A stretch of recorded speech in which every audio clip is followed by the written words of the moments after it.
1 Jean chapitre 5, versets 3 à 5, je lis la parole au nom de Jésus. Il est écrit, oui, aimer Dieu, c'est garder ses commandements. Et ces commandements ne sont pas difficiles. Parce que tous ceux qui sont enfants de Dieu peuvent vaincre le monde. Et ce qui nous rend vainqueurs du monde, c'est notre foi. Le verset 5, qui donc est vainqueur du monde? C'est seulement celui qui croit que Jésus-Christ est le Fils de Dieu. À toutes et à tous, shalom et bienvenue dans ce nouveau numéro sur les Parvis TV. Bien-aimés, je suis dans la joie aujourd'hui d'être là devant vous pour présenter encore la bonne nouvelle. La bonne nouvelle est que Jésus-Christ est assis sur son trône et nous sommes en vie, nous sommes en bonne santé. Je vous dis merci d'être branchés, connectés pour suivre notre émission du début jusqu'à la fin parce que le Seigneur va nous parler. Bien-aimés dans le Seigneur, nous sommes en direct sur les Parvis avec l'homme de Dieu. Il va se présenter, il va nous parler sur son parcours pendant quelques minutes. Papa, vous avez la parole. Oui, shalom, peuple de Dieu, shalom, tous les internautes qui sont en train de nous suivre de partout. Ça dépendra de l'heure où vous êtes en train de nous capter. Nous saisissons cette opportunité pour rendre grâce à Dieu pour ce privilège qu'il nous a donné en ce jour. Vous savez, si nous respirons, c'est vraiment une grâce de la part de Dieu. Amen. Combien de gens ont trouvé la mort ce jour? Et si nous sommes parmi les vivants, c'est une faveur, c'est une grâce. Nous n'avons pas mérité et nous disons merci à Dieu. Pour cela, je rends grâce encore aux responsables de ce site Les Parvis, de cette plateforme chrétienne qui nous a aujourd'hui donné le signe honneur d'être parmi tant des invités qu'ils en ont, mais aujourd'hui, ils m'ont choisi.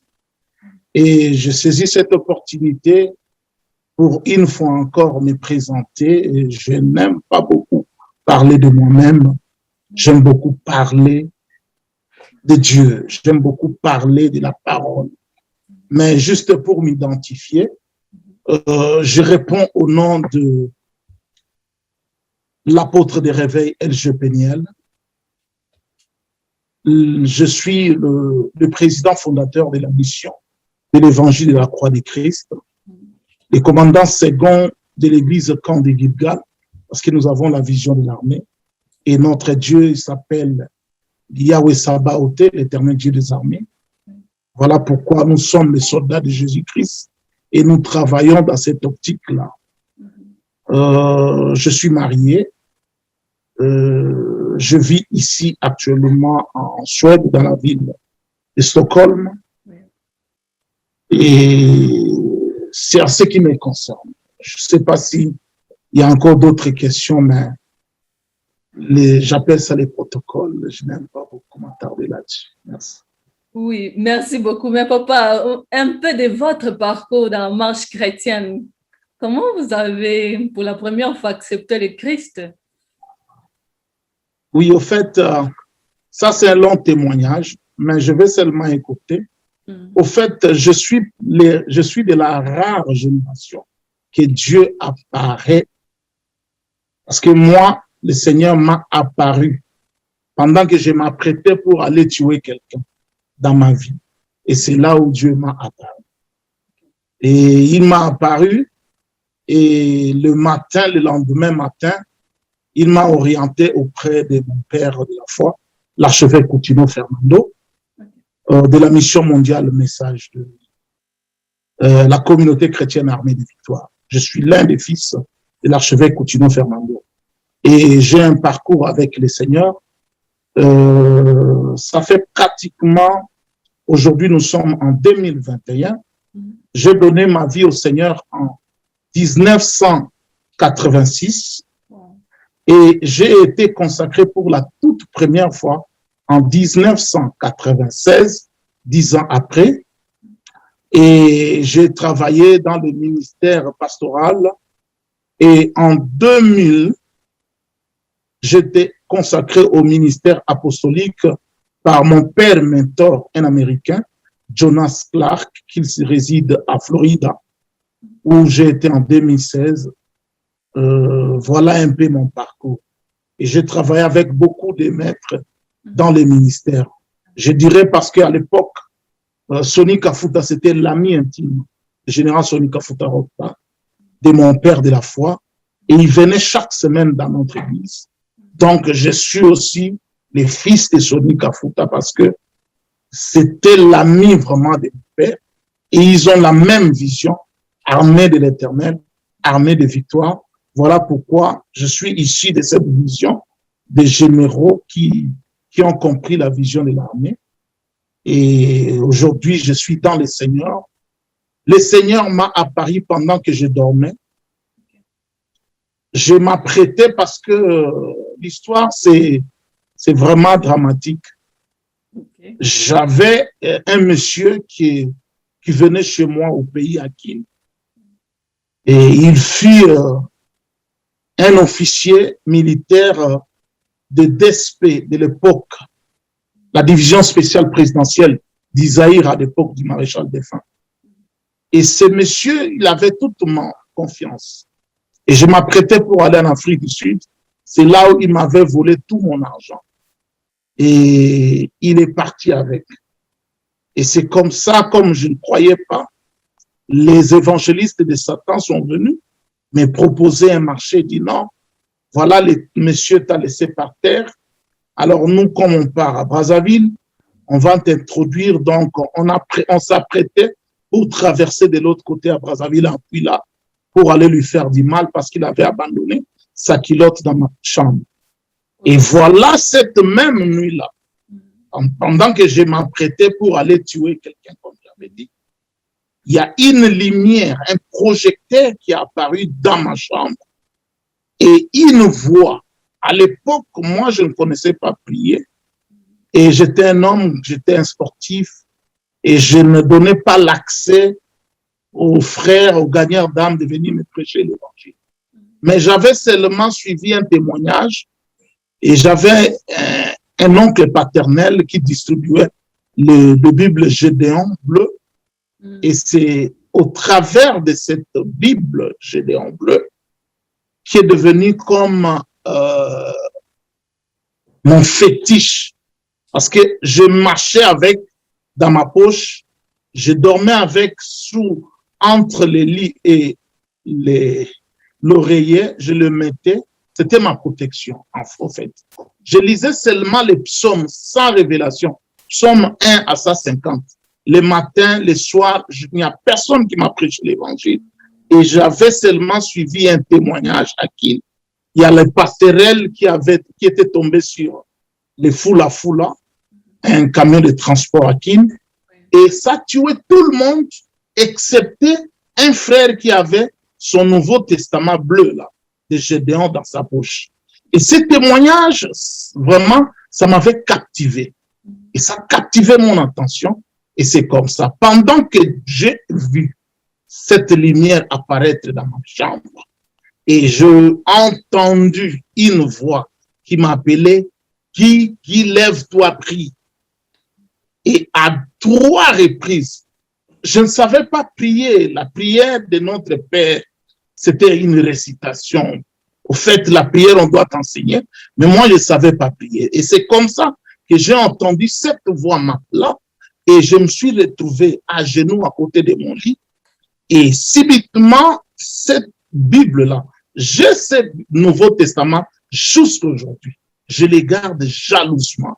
Et quand je me suis retrouvé agenouillé avec la lumière, le projecteur de la visitation divine, je vis noir sur blanc, clair, Matthieu 6, 33, cherchez premièrement le royaume et la justice de Dieu, et toutes ces choses vous seraient données par-dessus. Et le lendemain matin, quand j'ouvre la télé, c'était l'archevêque Coutinho qui faisait l'appel, parce que lui, il a commencé à enseigner juste après Jimmy Swaggart. Quand on a enlevé les Blancs qui enseignaient, c'est l'archevêque Coutinho qui était le premier prédicateur zaïrois dans les ondes de la télévision nationale. Et il a fait un appel et je suis parti. Et quand je suis parti, je n'étais pas familier aux trucs chrétiens, évangéliques, pentecôtistes, tout ça. Non, c'était pas mon milieu. Et j'arrive C'était à Gombe, à l'époque, il y avait pas mal de gens dans la salle. Et je ne connaissais pas comment les choses ça se passe.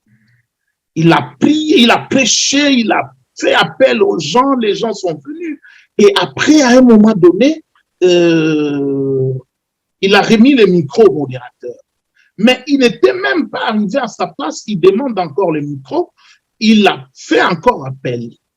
Et j'ai senti une force qui m'a fait lever pour aller devant l'estrade. Ce n'était pas mon milieu, ce n'était pas vraiment mon milieu. Je ne partais dans aucune croisade, rien du tout. Les choses de Dieu, ce n'était pas vraiment ma tasse de thé, ce n'était pas mon milieu. Mon milieu, c'était les milieux sportifs, c'était les milieux des lois de force, c'était un peu ça mon milieu. Alors, il a imposé les mains, nous, on était à les trois derniers.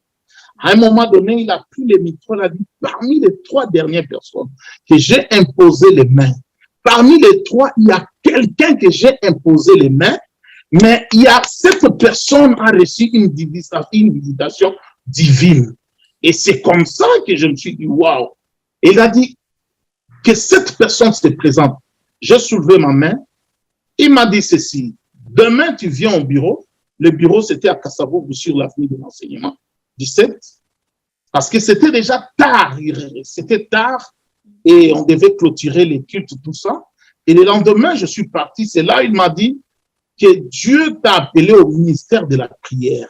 Et moi, je dois t'enseigner la prière. C'est comme ça que je suis devenu un intercesseur dans nos cellules de l'armée de victoire, jusque dans la grande assemblée. Et c'est comme ça que le Seigneur m'a vraiment amené partout au monde avec un ministère puissant. J'ai un ministère apostolique, mais la prière, c'est vraiment ma tasse de thé. Je me retrouve là-dedans et Dieu répond, exauce. Quand j'ouvre ma bouche, Dieu exauce.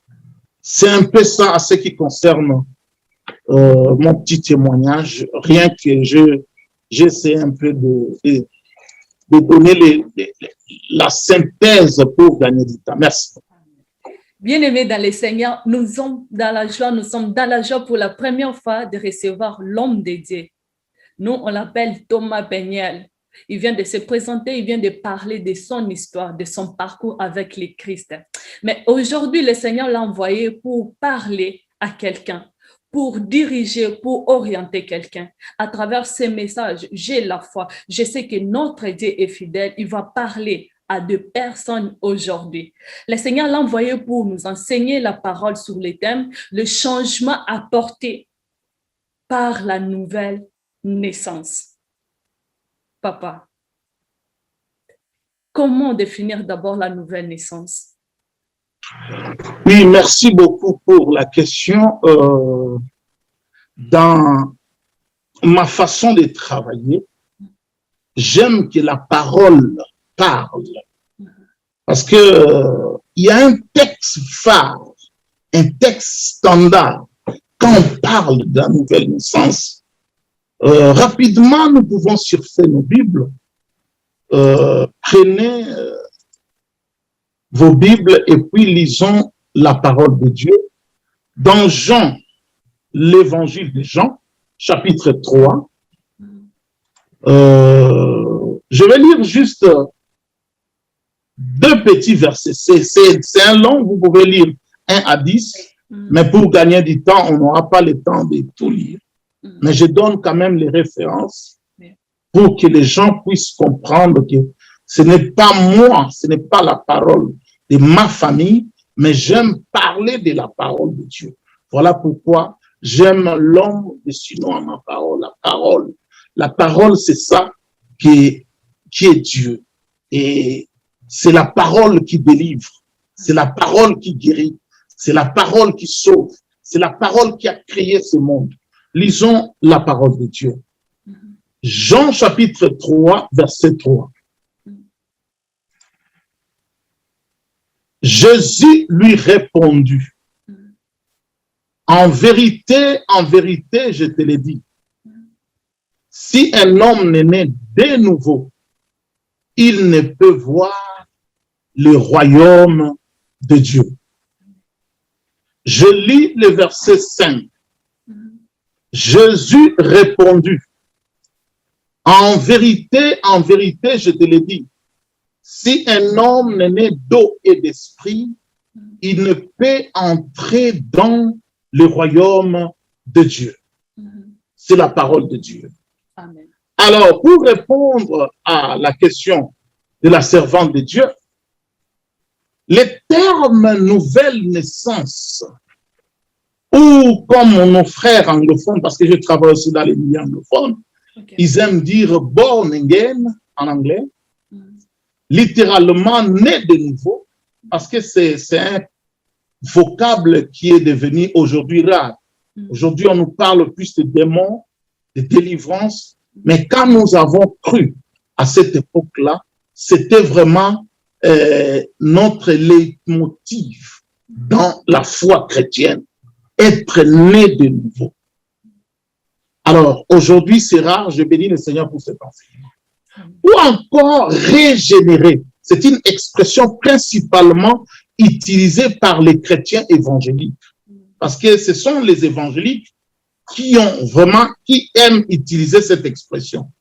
Tu ne vas pas trouver cette expression chez nos frères kimbanguistes, chez nos frères catholiques, chez nos frères, mais chez les évangéliques, c'est une expression qui nous est familière. Alors, le terme nouvelle naissance désigne un individu qui affirme avoir vécu une régénération spirituelle par le Saint-Esprit après repentance de ses péchés et donc s'être réconcilié avec Dieu. Après la renaissance de son esprit, il est appelé enfant de Dieu. Par simple définition, la nouvelle naissance, par simple définition, selon la parole de Dieu dans Jean 3:3, je dirais ceci. La nouvelle naissance est un changement de regard. C'est-à-dire une simple définition. La nouvelle naissance, c'est le changement de regard, selon l'évangile de Jean 3:3. Parce que ici, il s'agissait d'un dialogue, d'une conversation entre deux personnes, entre notre Seigneur Jésus-Christ et un docteur de la loi. La personne de Nicodème, c'est un érudit, il fit parmi les chefs des pharisiens, les gens qui combattaient Jésus le jour, qui combattaient la saine doctrine, qui niaient, qui faisaient des campagnes de déstabilisation, de diabolisation à l'égard de notre Maître Seigneur Jésus-Christ. Alors, cet homme n'est pas venu le jour, cet homme est venu la nuit pour rencontrer le Seigneur Jésus.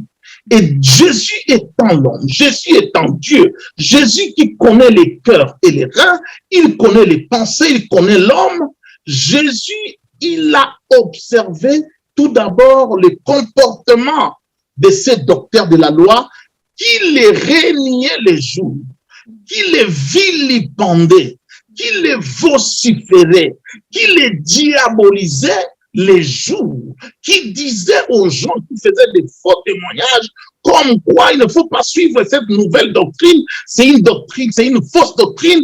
Voilà la même personne, il vient la nuit, il commence à vénérer le Seigneur Jésus.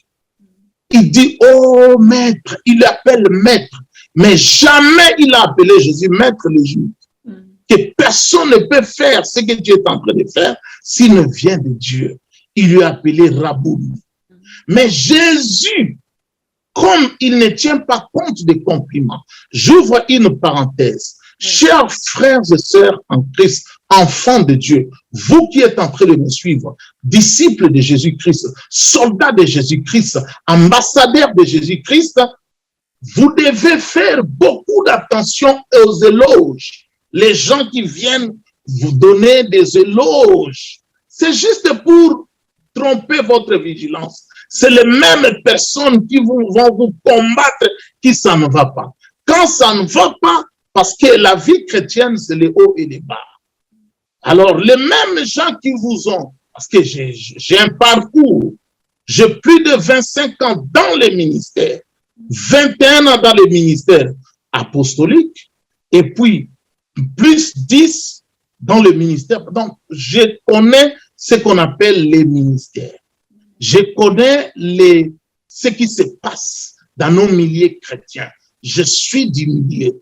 Mais il y a toujours les mêmes personnes. Aujourd'hui, ils peuvent te vénérer, faire des bons témoignages. Mais quand ça tourne mal, c'est les mêmes personnes qui vont te traiter de faux. Tu es une fausse frère, une fausse sœur, un faux frère. Tu es un faux serviteur. Ceci, cela, une fausse servante. Voilà. Mais la parole de Dieu dit, ça c'est une vérité établie. Le malheur atteint souvent le juste, mais l'Éternel l'en délivre toujours.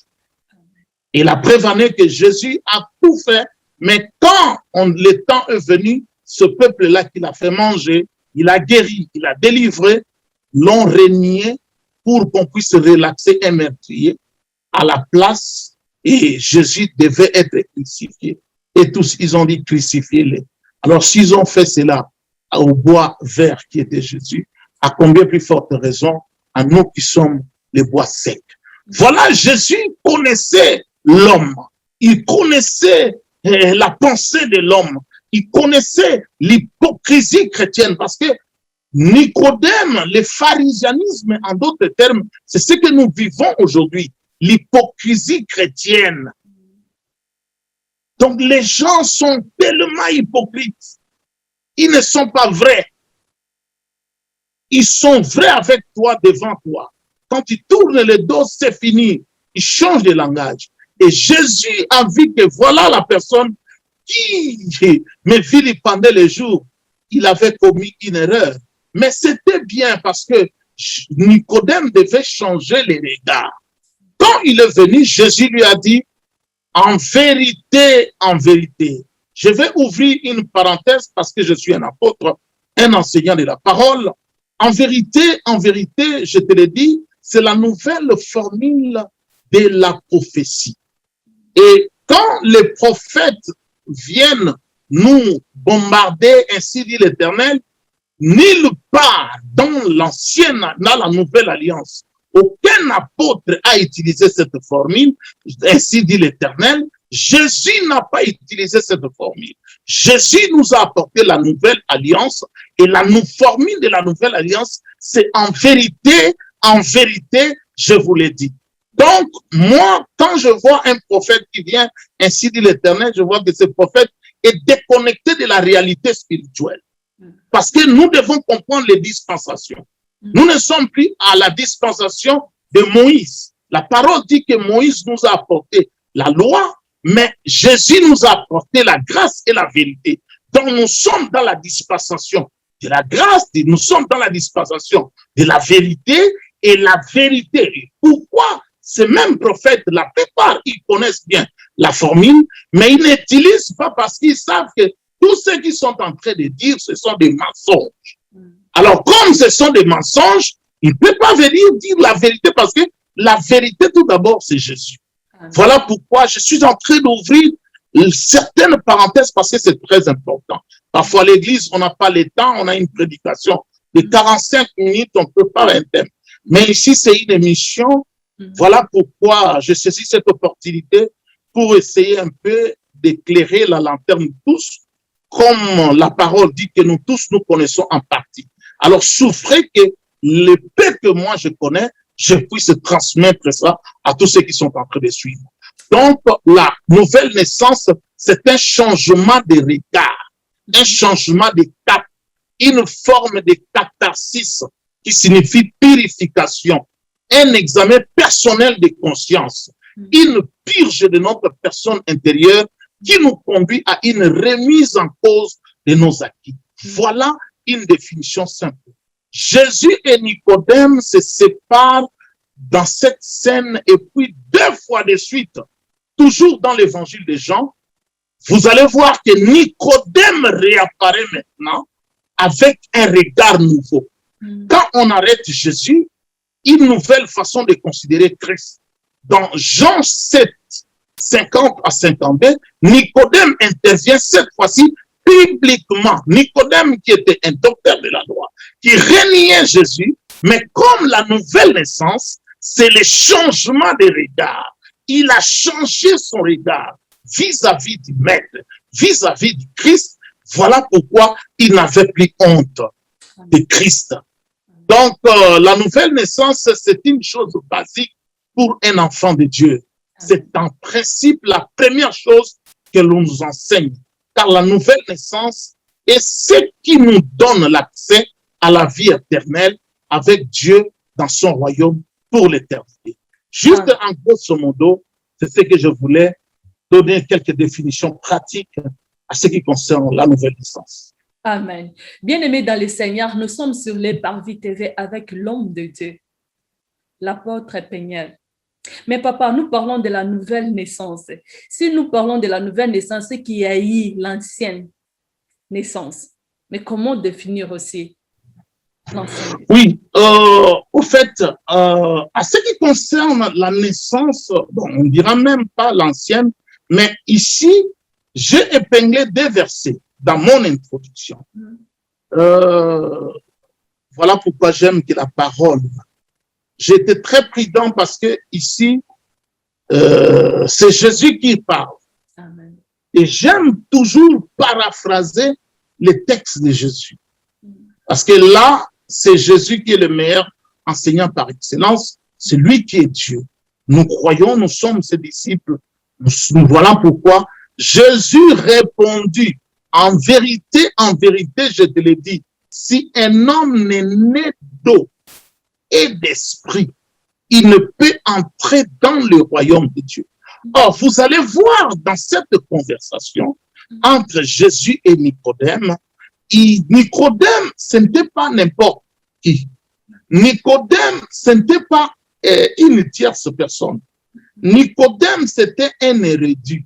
C'était un docteur de la loi mosaïque. C'était les gens qui enseignaient. Je dirais que il était même chef dans les Sanhédrins des pharisiens. C'est-à-dire, c'était les gens qui avaient une connaissance approfondie de la loi mosaïque. Et on les respectait à cause de cela. Mais regarde maintenant, Jésus apporte une notion élémentaire de la nouvelle naissance à Nicodème. Relisons un texte toujours dans le livre de Jean. Oui. Alors, Jésus s'est moqué de Nicodème quelque part. Lisons le verset 7.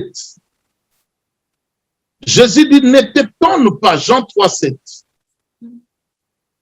que je t'ai dit, il faut que vous naissiez de nouveau.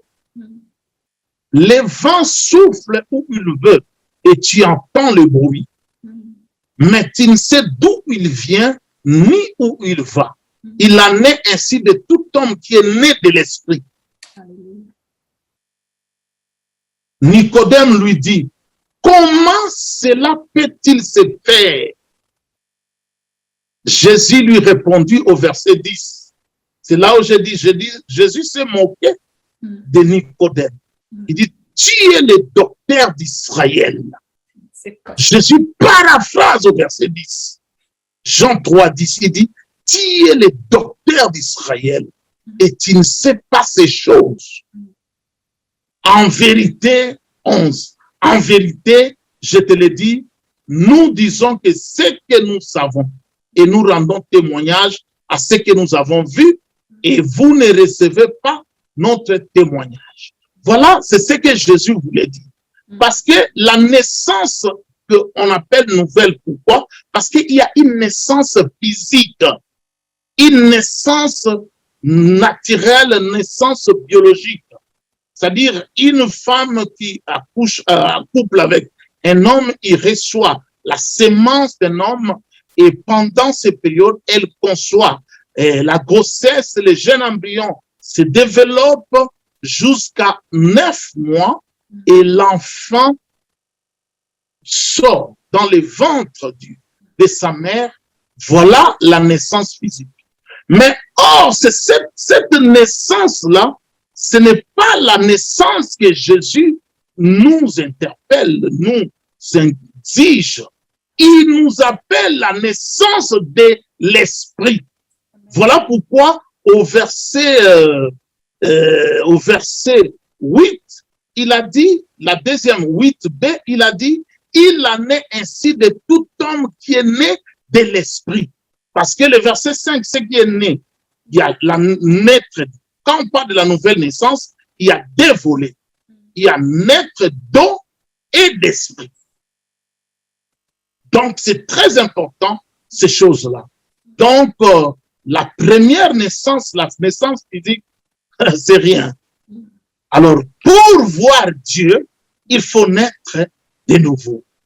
Pour entrer dans le royaume de Dieu, il faut naître de nouveau. Voilà pourquoi c'est très important, la nouvelle naissance. Si je peux me limiter par là, comme ça on évolue. Oui, papa. Maintenant, on veut comprendre la différence entre la conversion et la nouvelle naissance.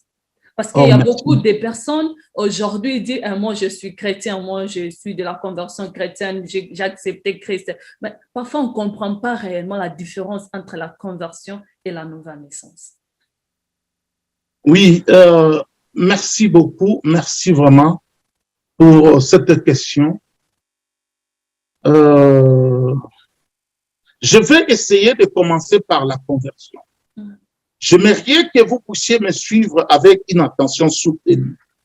Parce que cette question, ça vaut la peine d'être posée. Parce qu'il y a une matière ici que nous devons communiquer à tous les internautes, à tous les fidèles auditeurs qui sont en train de nous suivre dans cette plateforme de parole. Que le Seigneur vous bénisse. Alors, nous allons expliquer deux concepts. Parce qu'il y a la conversion et la nouvelle naissance. Ici, la question, quelle est la différence entre la conversion et la nouvelle naissance? Je vais vraiment expliquer, si vous pouvez me laisser un peu du temps, là, je vais expliquer, on va surfer quelques textes, si ça ne dérange pas. Vous avez la parole. Vous avez la Merci parole. bien, servant de Dieu, merci. Oui, je commence tout d'abord par la conversion. La conversion est considérée comme l'étape décisive à franchir pour vivre la nouvelle naissance, une vie nouvelle. C'est-à-dire, tu ne peux pas vivre la vie nouvelle naissance si tu ne passes pas par la conversion. La conversion, c'est comme le passage obligé. C'est une condition sine qua non pour tous les rachetés de Jésus-Christ. Et voilà pourquoi vous allez voir les apôtres dans leur message. D'ailleurs, Jean-Baptiste a prêché seulement la repentance. Jésus, son message central, c'était la repentance. Et les apôtres, ils insistaient sur la conversion. C'est très important. Alors, ici, je vais épingler un point très important sur le salut de l'homme. Amen. Et le salut de l'homme présente toujours deux aspects. D'une part, Dieu exige que nous passions un pas vers lui. C'est la conversion. Et d'autre part, Dieu nous donne par la nouvelle naissance une vie nouvelle et éternelle. Amen. Donc, la conversion, en d'autres termes, c'est quoi?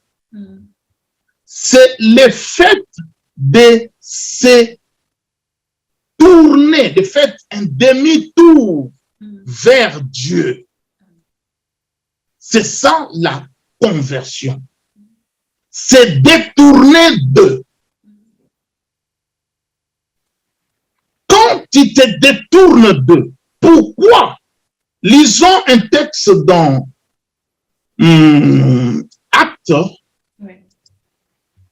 Actes chapitre 14, Actes des apôtres bien sûr, chapitre 14, nous lisons le verset 14 et le verset.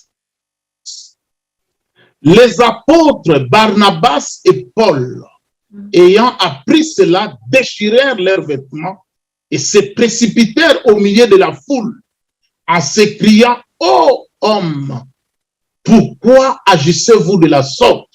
Nous aussi, nous sommes des hommes de la même nature que vous. Alléluia.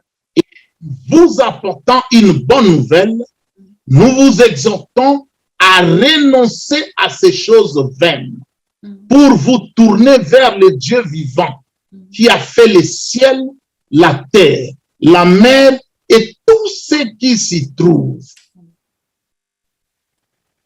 Pourquoi? Parce que quand ils sont partis à Lycaonie, les gens se comportaient d'une manière bizarre. Alors, cette chose-là est arrivée aux oreilles des apôtres. Et les apôtres, parce que si vous réalisez un peu en haut, vous allez voir que à partir du verset 11, relisons rapidement, il dit, à la vue de ce que Paul avait fait, la foule éleva la voix et dit en langue lycaonienne, les dieux sous une forme humaine sont descendus vers nous. Ils appelaient Barnabas Jupiter et Paul Mercure parce que c'était lui qui portait la parole. Les prêtres, il y avait une abomination. Les prêtres, le verset 13, les prêtres de Jupiter, dont les temples étaient à l'entrée de la ville, amena des taureaux avec des bandelettes vers les portes et voulaient, de même que la foule, offrir un sacrifice. Pourquoi? Parce que cette doctrine de Jésus-Christ, cette saine doctrine, on ne force pas les choses tic au tac. La parole, je dis dans mon introduction, c'est la parole qui guérit. Il dit, il envoya sa parole et sa parole guérit. C'est la parole qui délivre. Il n'y a aucun apôtre, aucun évangéliste, aucun prophète, aucun pasteur, aucun docteur qui délivre. La seule personne qui délivre, c'est Jésus. Amen. Voilà pourquoi je dis qu'on ne doit pas enseigner les enfants de Dieu des choses qui sont des faits étrangers. Nous devons enseigner, diviser droitement la parole de Dieu. Ici, l'apôtre Paul, ils ont fait des miracles. Mais eux-mêmes, ils se voyaient toujours petits.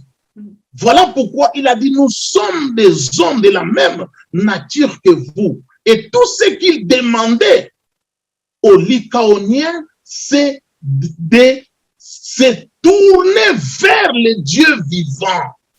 C'est-à-dire, nous sommes en train de parler de la conversion. C'est tourner vers vous qui êtes en train de nous suivre. Si tu es encore dans le monde, il n'est pas encore trop tard. Nous ne prêchons pas un message de condamnation. Nous sommes encore dans la dispensation de la grâce. La grâce est encore à ta portée. Voici les moments favorables.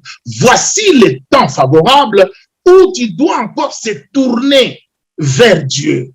Tu dois abandonner les lumières pour se tourner, les ténèbres pour se tourner vers la lumière de Dieu. Tu dois abandonner les choses vaines et viles pour se tourner vers Dieu. Parce que ta vie sans Dieu, ça n'a pas de sens. La vie sans Dieu, c'est comme une maison bien construite, mais dans l'obscurité. Et quand il n'y a pas la lumière dans une maison, cette maison ne vit pas. Voilà pourquoi Jésus, il dit, je suis la lumière du monde. Bien-aimé, tu as besoin de la lumière. Ça fait longtemps que tu as demeuré dans les ténèbres. Mais aujourd'hui, Dieu m'a mandaté pour dire à une personne, je déclare dans la vie de personne que les ténèbres ne régneront point toujours dans ta vie. Les ténèbres, ça fait longtemps que tu demeures dans les ténèbres. Moi aussi, j'ai été dans les ténèbres. C'est Dieu-là qui m'a fait sortir des ténèbres à la lumière, n'a point changé. C'est Dieu-là qui a ramené Paul de Saoul et de Venise. Paul, c'est Dieu qui est capable aussi de faire dans ta vie. Ce n'est pas trop tard. Nous ne sommes pas là pour condamner.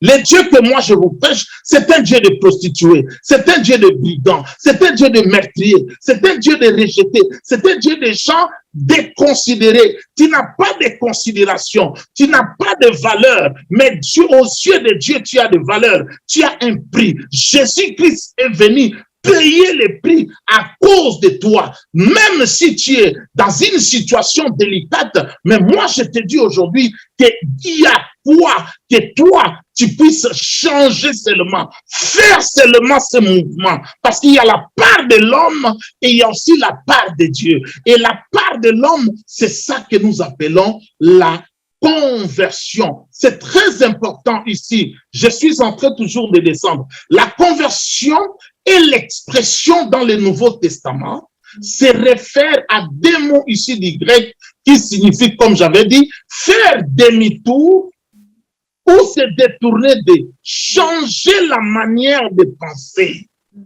changer l'état d'esprit. Ça fait longtemps, mon frère, ma soeur, tu demeures toujours dans les commérages, dans les critiques destructives. Ça ne t'a rien donné dans les gossips qu'on appelle en anglais les songi en lingala, comme on dit, la médisance. Ça ne t'a rien donné. Tu passes ton temps des heures et des heures dans des téléphones. Voici les moments favorables.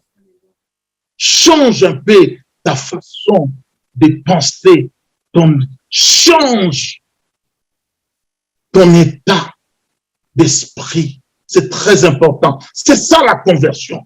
Je ne parle pas seulement, je vous invite aussi, parce qu'on doit aussi pratiquer ce que nous sommes en train de partager. C'est un thème très captivant, la nouvelle naissance. C'est très important, bien-aimé. Sans la nouvelle naissance, tu ne verras pas Dieu. Sans la nouvelle naissance, tu n'entreras pas dans le royaume de Dieu. Et il est très important que nous puissions comprendre ces choses. Comme j'avais dit, se convertir selon la parole de Dieu, ce n'est pas changer de religion. Ah, ici je vais un peu choquer plusieurs. Se convertir selon la parole de Dieu, ce n'est pas changer d'église. Parce que nous sommes spécialistes à changer des églises. Quand tu changes des églises et tu pars là-bas avec ton nouveau pasteur, tu commences à vilipender l'ancien pasteur, ton ancien encadré spirituel. C'est que tu n'as pas encore connu Jésus. En toi, il n'y a pas le changement, il n'y a pas la conversion. Se convertir n'est pas changer de communauté chrétienne. Comme certaines personnes, moi je prie à l'église Camp de Gilgal, je dis non, l'église Camp de Gilgal ne sauve pas. Non. À la croix, on n'a pas dit église Camp de Gilgal. Non, il n'y a aucune dénomination qui sauve. Aucune église. La personne qui sauve, c'est l'homme de Galilée, Yehoshua HaMashiach. Amen. Il n'y a que lui, il n'y a qu'un seul nom qui nous est donné sous le ciel et sur la terre pour lequel nous sommes sauvés. Le nom de Jésus-Christ de Nazareth, Yehoshua HaMashiach, l'homme de Galilée, mon Seigneur, mon Sauveur, mon Rédempteur. Il n'y a que lui. C'est le seul qui a payé le prix sur la croix. C'est le seul qui est assis à la droite du Père, qui intercède pour moi, pour toi, pour ta famille, pour ta femme, pour ton mari, pour tes enfants, pour tes affaires, pour tes études. Il intercède pour ton ministère, il intercède pour ta vie de prière, pour la méditation, pour ta manière de... Il intercède, il est assis à la droite du Père, l'homme de Galilée. Il n'y a que lui, à lui seul revient la gloire. Bien, c'est très important. La conversion n'est pas comme se convertir, comme je disais, ce n'est pas abandonner sa mauvaise voie. En d'autres termes, c'est ça, si je peux expliciter autrement. Se convertir, c'est abandonner sa mauvaise voie pour vivre selon Dieu. Lisons un texte dans 1 Thessaloniciens, chapitre 1, verset 9. 1 Thessaloniciens, chapitre 1, verset 9. Je lis au nom de Jésus. Amen. On raconte à notre sujet quel accès nous avons eu auprès de vous et comment vous êtes convertis à Dieu en abandonnant les idoles pour servir les dieux vivants et vrais. Amen. Nous devons abandonner nos coutumes, Jésus. Jésus disait, vous annulez ma parole à cause de vos traditions.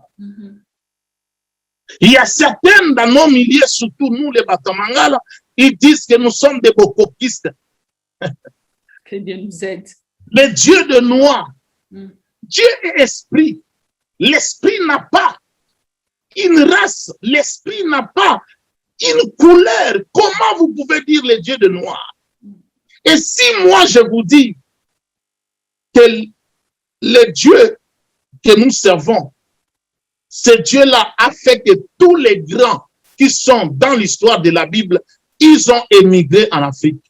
Jésus-Christ a émigré en Afrique. Vous les Africains qui avez l'habitude de vous sous-estimer, ah, vous nous avez apporté la religion des Blancs. Mais cette affaire, ce n'est pas la religion des Blancs.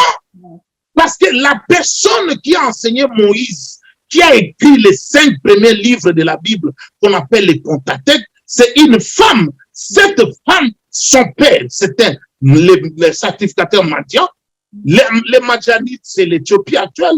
Ce sont des Africains, des Noirs. Jésus, quand il a fui Hérode, il est venu en Afrique. Moïse, il a appris quand le leadership, quand la manière dont Moïse même dirigeait, je m'excuse, le peuple d'Israël. Mais le sacrificateur Madian, son beau-père, il a observé, ayant l'expérience, ayant les ministères, a dit non, Moïse, ça ce n'est pas bon. Voilà, c'est-à-dire nous les Africains, nous maîtrisons cette affaire. Amen. La parole de Dieu c'est pour nous. Amen. Nous avons dans le sang. Amen. Si nos ancêtres ont enseigné à tous ces gens-là, Moïse et plus que tous ces gens-là, Jésus lui-même, notre Seigneur, est émigré en Afrique, en Égypte. Et quand vous lisez dans l'histoire de la Bible, vous allez voir, on parle de Niger, on parle de la Libye, on parle de la... Mais c'est l'Afrique. Mais comment voulez-vous attribuer que non, cette affaire, c'est l'affaire des Blancs? Nous sommes ici en Europe. Est-ce que vous croyez, est-ce que les Blancs, la majorité ne croient pas? Parce que ce n'est pas leur affaire. Ce n'est pas dans leur ADN. Mais si vous regardez, nous les Africains, nous croyons parce que c'est dans notre ADN la croyance. Sortez un peu dans des discussions. Moi, je crois au Dieu de noir. Non! Frères et sœurs, c'est une erreur monumentale. Voilà pourquoi la conversion, c'est abandonner les idoles pour servir les dieux vivants et vrais. Alléluia. Le Dieu que moi je vous prêche, le Dieu que nous partageons en ces moments, le créateur de toutes choses visibles et invisibles, c'est lui qui a créé le ciel, la terre, la mer et tout ce qui s'y trouve. C'est lui qui a créé ces mondes. C'est lui qui nous a créés à son image. Nous sommes la ressemblance de Dieu. Nous sommes l'image de Dieu invisible. Il a doté en nous les pouvoirs. Voilà pourquoi la vérité établie dit à tous ceux qui l'ont reçu, il les a donné le pouvoir de devenir enfants de Dieu. Alléluia. Oh, le plus grand titre. Comme nous aimons les titres, la titrologie, mais laissez-moi vous dire que le plus grand titre dans le ministère, dans l'œuvre de Dieu, c'est être enfant de Dieu. Amen. Enfant de Dieu. Amen. Mais pour être enfant de Dieu, il faut se convertir. Voilà pourquoi je disais que c'est très important que je puisse expliquer ces choses en long et en large. Ce qui est décisif lors de la conversion, c'est le changement d'autorité. Il s'agit de se détourner des ténèbres vers la lumière et de l'autorité de Satan vers Dieu, selon Actes des Apôtres, chapitre 26, verset 18. Une conversion implique que l'homme confesse et abandonne ses péchés. Amen. C'est très important. Donc, c'est ça. Ici, j'ai beaucoup insisté sur la conversion parce que j'avais aussi beaucoup insisté au début sur la nouvelle naissance. Mhm. Je crois que je vais me limiter là pour qu'on puisse avancer un peu. Merci. D'accord. Bien-aimés dans le Seigneur, nous sommes sur les Parvis TV. Nous parlons sur les changements apportés par la nouvelle naissance. On dit toujours, sur les Parvis TV, nous sommes basés sur les enseignements des apôtres. Jésus-Christ en tant que la pierre. Ici, c'est la parole. Et la parole avec les apôtres, nous parlons de la parole en détail. Voilà, l'homme de Dieu est en train d'expliquer en détail. Ici, les messages, on donne ça en détail, afin qu'on puisse comprendre ce que Dieu veut nous parler ce soir. Mais papa, comment peut-on voir et vivre maintenant le changement apporté par la nouvelle nature? Merci bien, merci beaucoup pour cette question. Et c'est ici que je vais choquer plusieurs. Et j'aime bien quand je partage la parole de Dieu et je puisse choquer aussi. Et ça attire beaucoup d'attention. La question est comment peut-on voir et vivre les changements apportés par la nouvelle naissance? Contrairement à la naissance physique, quand un enfant est né, on le voit. On chante l'enfant est né, ainsi de suite. Voilà. Mais la nouvelle naissance est spirituelle. Elle ne se voit pas. Où on voit les effets, mais le processus de renaître ne peut se voir. Et donc, c'est vérifié avec des moyens humains. Il n'y a qu'un seul moyen pour naître de nouveau. Alléluia. Retenez bien, il n'y a qu'un seul moyen pour naître de nouveau. Ce moyen, c'est Jésus-Christ de Nazareth. On peut se cacher derrière un vocabulaire chrétien comme on a toujours l'habitude de dire, mais moi, je n'aime pas trop ce vocabulaire parce que c'est dans la ville d'Antioche que ce vocabulaire est sorti pour la toute première fois. On a appelé les disciples de Jésus-Christ des chrétiens, comme Christ. Mais Jésus nous a laissé aussi des vocabulaires. Bien sûr. Il dit, allez, faites de toutes les nations mes disciples. J'aime bien qu'on m'appelle disciple. Il dit, vous êtes des ambassadeurs de Christ. Il dit à tous ceux qui l'ont reçu, il les a donné le pouvoir de devenir enfants de Dieu. Voilà les expressions que le Maître nous a laissées. Alors, chrétien, tout le monde est chrétien. Vous allez voir.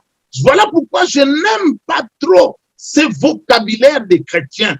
Parce que tout le monde est chrétien. Mais tout le monde n'est pas enfant de Dieu. Non. Rare, tu vas voir. D'ailleurs, même dans nos milieux chrétiens, aujourd'hui, dans nos milieux évangéliques, ce vocable-là, je suis enfant de Dieu, je suis né de nouveau. Chez les anglophones, I am born again. Ça ne se dit pas né de nouveau. Parce que pour être né de nouveau, il faut être quelqu'un qui est converti. Et Dieu lui-même t'oriente dans cette nouvelle naissance. Et c'est pourquoi les gens qui sont nés de nouveau, c'est comme l'apôtre Paul disait, ils changent automatiquement leur regard, leur langage, leur état d'esprit. C'est un changement direct. Et tu vas voir, ils aiment toujours dire que ce n'est plus moi qui vis, mais c'est Christ qui vit en moi. C'est-à-dire, il remet tout entre les mains du maître. Parce que le maître, il dit, ne partagera sa gloire avec personne. Mais les gens qui ne sont pas encore nés de nouveau, tu vas les voir dans leur expression, il y a trop de moi dans mon église, dans mon... C'est-à-dire, il y a toi, Dieu n'est pas là. Or, nous devons toujours laisser la première place à Dieu. À Dieu soit la gloire. Voilà pourquoi Paul, il dit, Paul fut un véritable apôtre. Il a fait ce qu'il a fait, on l'appelle l'homme des épîtres. Ce que Paul a fait dépasse même la majorité des apôtres qui ont été avec Jésus dont Jésus-Christ les avait consacrés dans le ministère apostolique. Mais Paul n'était pas avec Jésus. Mais Paul, parce qu'il était né de nouveau, il avait compris que ce n'est plus lui qui vit, mais c'est Christ qui vit en lui. Est-ce qu'aujourd'hui, nous avons encore cette catégorie de personnes, quand tu vas rencontrer des hommes de Dieu, ils sont trop dans le moi. Or, dans le moi, il y a 3 lettres. Il y a M, malheureux, O, orgueilleux, Dieu résiste aux orgueilleux, L, I, insensé. Voilà. Trop de moi, trop de moi. Alléluia. Nous ne sommes pas dans ce temps-là. Le temps-là est déjà révolu. Sans Dieu, nous sommes nuls. Si nous prêchons l'évangile, c'est la grâce de Dieu. C'est à cause de Christ que nous prêchons l'évangile. Amen. Nous ne sommes pas les serviteurs des gens, mais nous sommes les serviteurs et les servants de quelqu'un qu'on appelle Dieu, Yahweh. Mais pourquoi toi, tu veux maintenant prendre la gloire de Dieu? C'est de créer des problèmes avec Dieu lui-même. Voilà. Donc, c'est très important. Alors, comme j'étais juste en train d'expliquer, on peut se cacher derrière ce vocabulaire chrétien, des traditions religieuses, moule chrétien, sans vraiment être chrétien au plus profond de soi. Voilà pourquoi tu vas regarder la plupart des choses qui se passent même dans nos assemblées, qui te posent peut-être des questions. Quand tu veux la médisance, il faut aller à l'église. Quand tu veux voir le mauvais cœur, il faut aller à l'église. Or, normalement, l'église de Jésus-Christ ne devait pas être ainsi. Mais il y a trop de murmures, trop de colportage, trop de médisance, trop de jalousie, trop de mauvais cœur. Pourquoi? Parce que l'église est infiltrée par les gens qui utilisent ces vocables des chrétiens. Alors, quand tu n'es pas un homme averti, tu te laisses emporter par chrétien. Tout le monde s'appelle frère. Moi, je vais vous dire quelque chose. Il y a des frères qui viennent à l'église uniquement pour draguer les sœurs. Il n'est pas frère, mais il ne sait pas comment faire.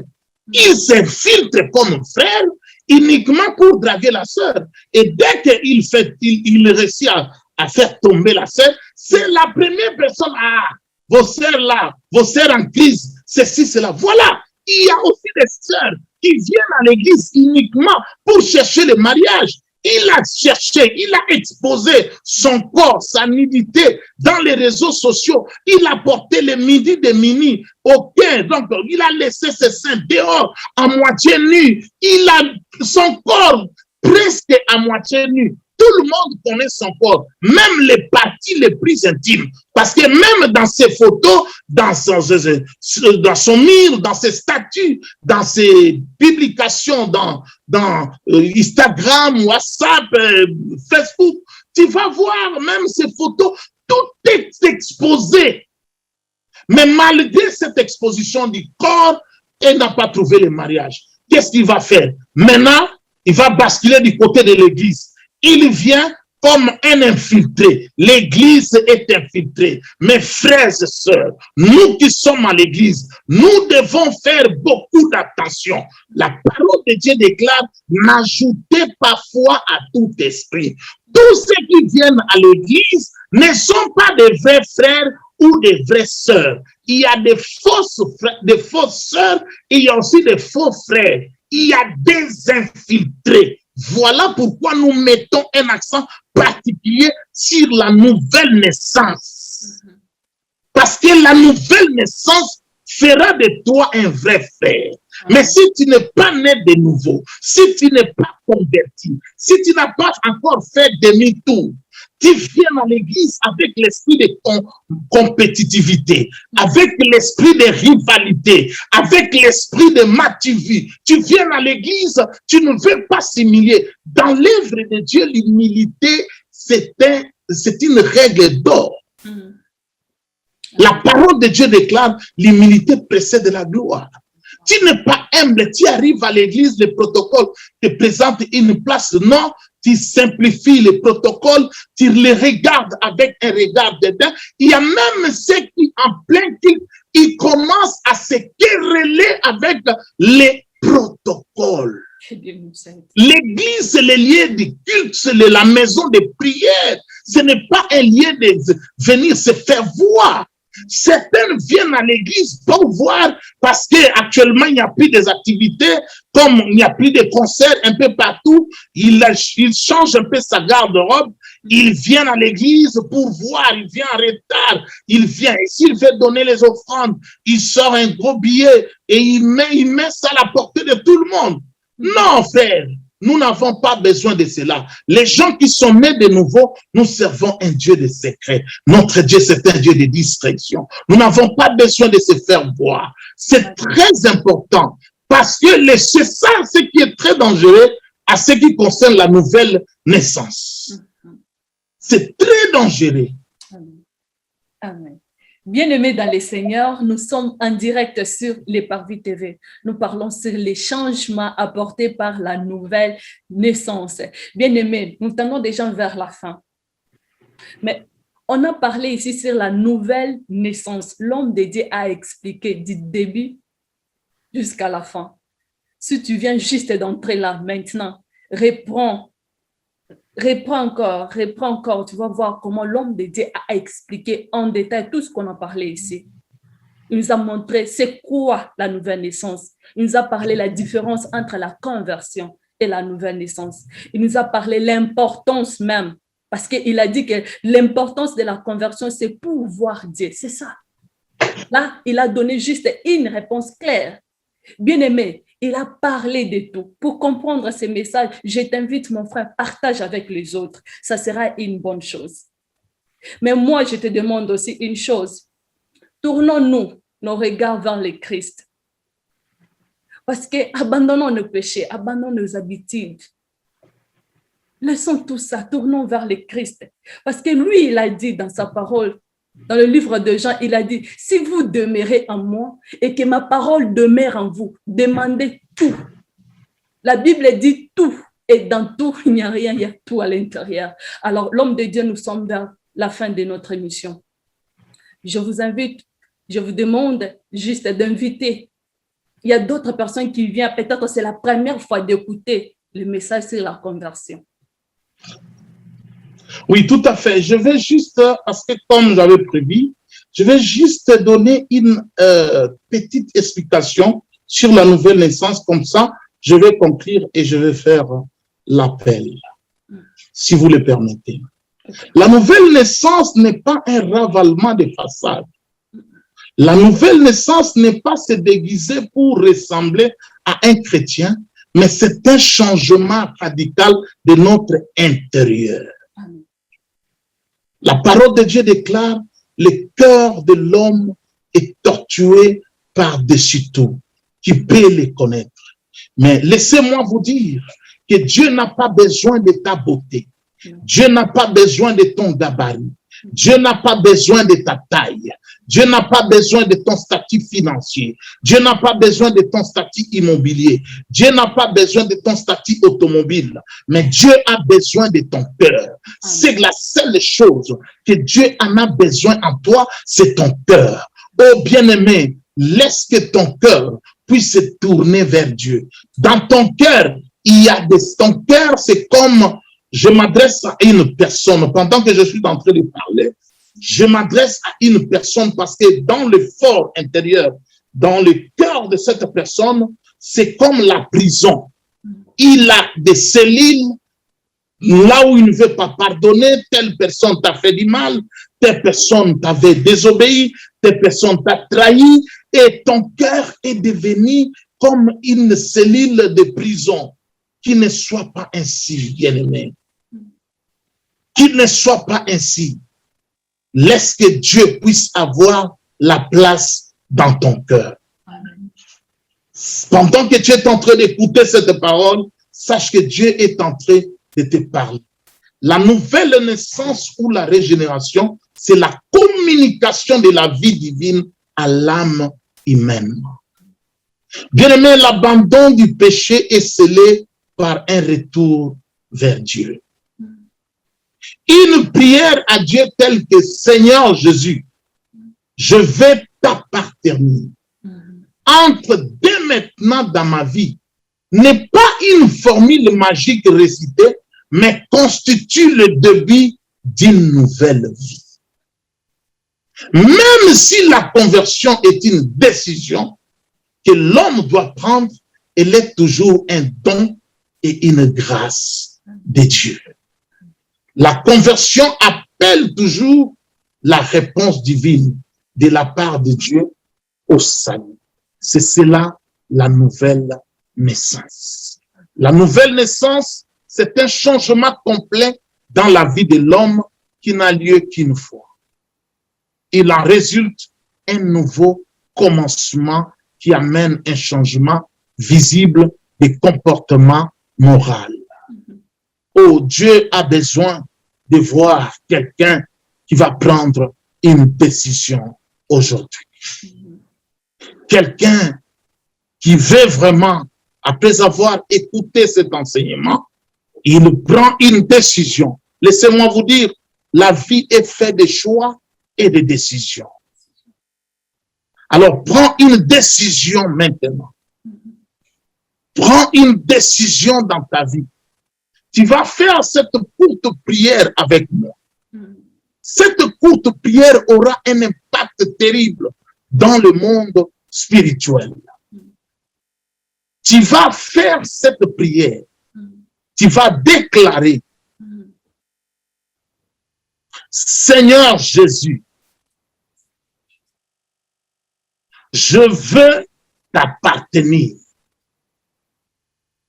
Entre dès maintenant dans ma vie.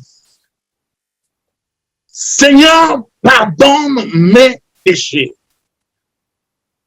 Père, je t'accepte maintenant dans ma vie comme mon sauveur et mon Seigneur. Au nom de Jésus-Christ. Père de gloire, tu as écouté la prière que tes enfants ont fait, la prière d'acceptation. Aujourd'hui, ils ont pris un engagement. Aujourd'hui, ils ont pris une décision. Aujourd'hui, Seigneur, ils ont voulu, après avoir écouté cet enseignement, faire un demi-tour.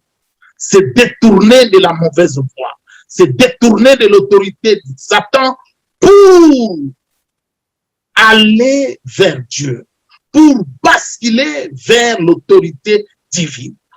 Se détourner de la mauvaise voie pour emprunter la voie du Seigneur, la voie de la paix, la voie de la vérité. Aujourd'hui, ils veulent se détourner du mensonge parce que la parole de Dieu déclare que le père du mensonge, c'est le diable. Pour emprunter la voie de la vérité, il est écrit dans ta parole, sanctifie-les par ta parole, car ta parole est la vérité. Tu es le chemin, la vie et la vérité. Voilà pourquoi, Père de gloire, nous bénissons ton nom. Bénis, Seigneur, mon frère. Bénis ma sœur qui a pris cette décision et permet maintenant que nous puissions faire un suivi au travers le Parvis TV, Seigneur, et au travers les hommes de Dieu qui seront toujours en contact avec ces plateformes pour que nous puissions suivre, orienter, encadrer, Père de gloire. Parce que la vie, chaque vie, c'est comme la vie d'un enfant né. Et quand quelqu'un est né de nouveau, il est buté à une situation. La situation de la nutrition. Soit il est bien nourri ou il est mal nourri. Ne permet pas, Seigneur, que ceux qui ont reçu la vie aujourd'hui, ceux qui ont vu leur vie naître de nouveau aujourd'hui, puissent être mal nourris. Nous ne voulons pas les coches au corps spirituel dans leur vie. Nous voulons l'abondance spirituelle, l'abondance de la parole, la saine doctrine soit enseignée, Papa, dans leur vie. Béni sois-tu, Papa, sois exalté, sois magnifié, sois glorifié. Nous scellons ce moment par le sang de l'agneau. Nous proclamons que tu es Seigneur à la gloire du Père. Nous élevons les tendons de croix de Jésus en signe de victoire et ensemble avec l'ensemble des saints et tous les soldats de Jésus-Christ, nous disons 3 fois Amen, Amen, Amen. Que le Seigneur vous bénisse. Amen, amen. Bien-aimés dans le Seigneur, nous sommes à la fin de notre émission.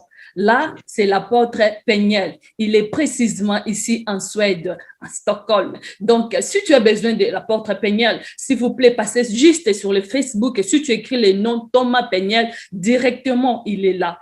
Il est disponible. Si vous avez des questions, si vous avez quelque chose, je vous invite, mon frère, ma soeur, papa, maman, pour se gêner na ote. Vous constatez que non, ceux qui n'ont pas ça, non, mais ça passe pour nous qu'on soit bango, va répondre difficilement. Non.